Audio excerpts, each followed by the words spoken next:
बहुत समय पहले जब इस धरा पर अधर्म बढ़ रहा था और असुरों की शक्ति चहुंओर फैल रही थी, तब देवताओं ने मिलकर प्रार्थना की। उनकी प्रार्थना से उत्पन्न हुई माँ दुर्गा, त्रिनेत्री, 10 भुजा, सिंहवाहिनी। माँ ने कहा, जब भी संसार में अन्याय बढ़ेगा, जब भी धर्म संकट में होगा, मैं अपने विभिन्न रूपों में अवतरित होकर अपने बच्चों की रक्षा करूंगी। कथा आरंभ होती है अंजनी पर्वत पर। अंजना माता भगवान शिव की परम उपासिका थीं। उनकी तपस्या से प्रसन्न होकर स्वयं महादेव ने आशीर्वाद दिया और वायुदेव के माध्यम से एक दिव्य शक्ति उनके गर्भ में प्रवेश हुई और जन्म हुआ पवन पुत्र हनुमान का। हनुमान बाल्यकाल में ही सूर्यदेव को फल समझकर निगल गए।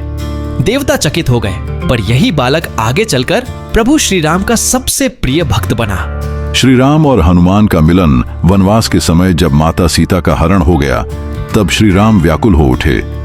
तभी सुग्रीव की सभा में एक दिव्य वानर आया, हनुमान।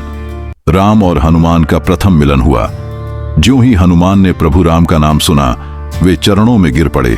नाथ, आपका सेवक हनुमान सदैव आपके साथ रहेगा। उस दिन से हनुमान और राम का बंधन अविनाशी हो गया। लंका विजय के समय राम ने समुद्र तट पर बैठकर नवरात्रि का व्रत रखा। प्रभु राम ने 9 दिनों तक माँ दुर्गा की उपासना की और शक्ति का आह्वान किया। माँ दुर्गा प्रकट हुई और कहा, राम, तुम्हारी विजय निश्चित है। अधर्म चाहे कितना भी बड़ा क्यों ना हो, अंततः धर्म ही विजयी होगा। महादेव का आशीर्वाद। रामेश्वरम में युद्ध से पूर्व श्री राम ने एक शिवलिंग की स्थापना की। उन्होंने कहा, जग के स्वामी महादेव। हनुमान की लंका यात्रा माँ दुर्गा और शिव के आशीर्वाद के साथ हनुमान जी ने लंका की ओर प्रस्थान किया। उन्होंने समुद्र पार किया, अशोक वाटिका में माता सीता को देखा, रावण की नगरी में आग लगा दी। हनुमान का साहस केवल उनकी शक्ति से नहीं, बल्कि राम नाम और दुर्गा शक्ति से भरा हुआ था। गणेश जी का स्मरण। युद्ध से पूर्व श्री राम ने कहा, सभी शुभ कार्यों से पहले प्रथम पूज्य गणेश का स्मरण। गणेश जी का स्मरण। युद्ध से पूर्व श्री राम ने कहा, सभी शुभ कार्यों से पहले प्रथम पूज्य गणेश का स्मरण होना चाहिए। उन्होंने विनायक का आह्वान किया।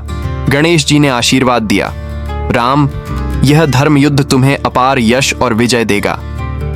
यह कथा हमें सिखाती है कि राम से हम धर्म पालन सीखते हैं, हनुमान से हमें भक्ति और पराक्रम की प्रेरणा मिलती है।